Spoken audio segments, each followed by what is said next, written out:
മനസാക്ഷിക്ക് മുറിവേറ്റിരിക്കുന്ന ഈ ഒരു സാഹചര്യത്തിൽ നീതിബോധവും പൗരബോധവും ഭരണഘടനയോടുള്ളതായ അവികലമായ വിശ്വസ്തതയും എല്ലാ മനുഷ്യരും ഏറ്റെടുക്കണം എന്ന് ഒരിക്കൽ കൂടി ഉറപ്പായി പ്രഖ്യാപിക്കുക എന്നുള്ളതാണ് ഇത്തരണത്തിൽ ഞങ്ങൾ ചെയ്തുകൊണ്ടിരിക്കുന്നത്. ഞങ്ങളുടെ ആയുധം എന്ന് പറയുന്നത് പ്രാർത്ഥനയാണ്. മഹാത്മജി ഞങ്ങൾക്ക് പറഞ്ഞു തന്ന ഉപവാസമാണ്. ഉപവാസവും പ്രാർത്ഥനയുമാണ് ഞങ്ങൾ ഈ നാടിനു വേണ്ടി നിർവഹിക്കുന്നത്. പ്രത്യേകിച്ചും ഛത്തീസ്ഗഡിൽ നടന്ന വളരെ ദാരുണമായ സംഭവത്തിൽ ഞങ്ങളെല്ലാവരും വളരെയേറെ വേദനിക്കുകയാണ്.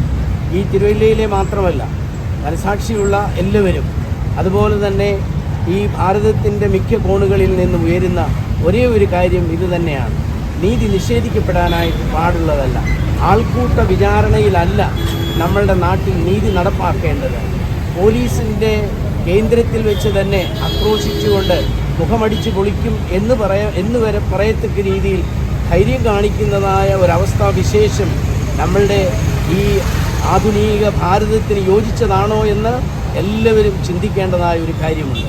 ആയതുകൊണ്ട് തന്നെ ഈ തിരുവല്ലയിലെ വിവിധ ക്രൈസ്തവ സഭാ സമൂഹങ്ങളെ, പ്രത്യേകിച്ച് ഞങ്ങളുടെ പ്രിയപ്പെട്ട സിസ്റ്റേഴ്സും ഞങ്ങളുടെ പ്രിയപ്പെട്ട അമ്മമാരും നേതൃത്വം നൽകുന്നതായ ഈ ഉപവാസ യജ്ഞത്തിന് ഐക്യദാർഢ്യം പ്രകടിപ്പിച്ചുകൊണ്ട് ഞങ്ങളെല്ലാവരും തിരുമേനിമാർ, അതുപോലെ തന്നെ മറ്റ് സഭയുടെ ഉത്തരവാദിത്തപ്പെട്ടവർ, വിവിധ സംഘടനകളുടെ ഉത്തരവാദിത്തപ്പെട്ടവർ ഞങ്ങൾ നടത്തുന്ന ഈ പ്രാർത്ഥനാ യജ്ഞം ഇതാരോടും ഞങ്ങൾക്ക് വിരോധമോ വ്യക്തിപരമായ എന്തെങ്കിലും വൈരാഗ്യമോ അല്ല.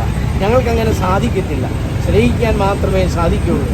1908 ഇവിടെ ശ്രീമൂലം തിരുനാൾ മഹാരാജാവ് തൻ്റെ ജനം ക്ഷയരോഗം കൊണ്ടും വസൂരി കൊണ്ടും മരിച്ചു വീഴുന്ന സാഹചര്യത്തിൽ ഞങ്ങളുടെ അഭിമന്യനായ കൊല്ലം ബെൻസിഗർ തിരുമേനിയുടെ അടുക്കൽ ചെന്ന് ചോദിച്ച ഒരു കാര്യം ഇതാണ്: തിരുമേനി, എനിക്ക് കുറേ സന്യാസിനികളെ തരിക.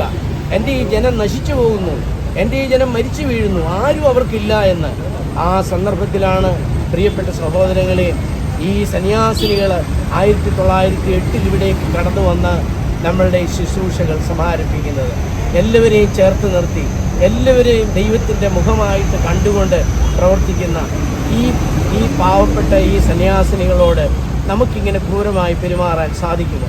നമ്മുടെ അമ്മമാരോട് നമുക്കിങ്ങനെ ചെയ്യാൻ സാധിക്കുമോ? ഇത് സത്യത്തിൽ സ്ത്രീകളോടുള്ള ഏറ്റവും വലിയ കഠിനമായ ഒരു ക്രൂരതയാകുന്നുവെന്ന് ഞങ്ങൾ ഒരേ സ്വരത്തിൽ പറയാനായിട്ട് ആഗ്രഹിക്കുന്നു.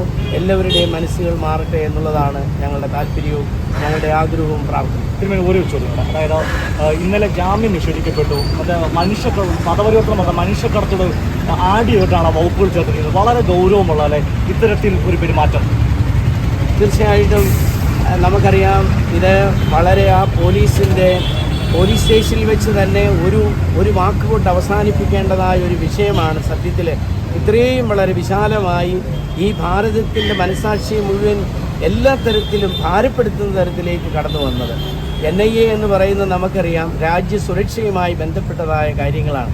അവിടേക്ക് പോകാൻ തക്കവണ്ണം എന്താണ് ഇതിനകത്തിലുള്ളതെന്ന് നമുക്കാർക്കും അറിയാൻ പാടില്ല. ഏതെങ്കിലും ഇതിൽ കുൽസിതമായ പ്രവർത്തനങ്ങൾ നടക്കുകയാണ്.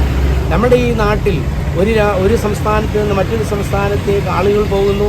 മനുഷ്യക്കടത്തെന്ന് പറയുന്നതിൻ്റെ അർത്ഥം എന്താണ്? നമ്മൾ തൃശ്ശൂർ വെച്ച് വളരെ കൃത്യമായിട്ട് ഈ ഒരു കാര്യത്തെക്കുറിച്ച് നമ്മളുടെ ജഡ്ജിമാർ പറഞ്ഞതാണ്. അങ്ങനെ ഒരു കാര്യമില്ല. കാരണം മനുഷ്യന് അവന് സ്വാതന്ത്ര്യമുണ്ട് എവിടേക്ക് പോകാനും എന്ത് ജോലി ചെയ്യാനും. നമ്മുടെ ഈ കേരള സംസ്ഥാനം തന്നെ നമ്മളൊന്ന് നോക്കിയാൽ നമുക്കറിയാം, അവിടെ എത്രമാത്രം മറ്റ് സംസ്ഥാനങ്ങളിൽ നിന്ന് നമ്മുടെ ആളുകൾ വന്ന് ഇവിടെ ജോലി ചെയ്യുന്നു. ഏതെങ്കിലും ഒരു കാര്യത്തെ മനുഷ്യക്കടത്തായിട്ട് നമ്മൾ പറയുന്നുണ്ടോ? അങ്ങനെയാണെങ്കിൽ ഈ കേരളത്തിലെ വിവിധ ജോലികൾ ആര് ചെയ്യും?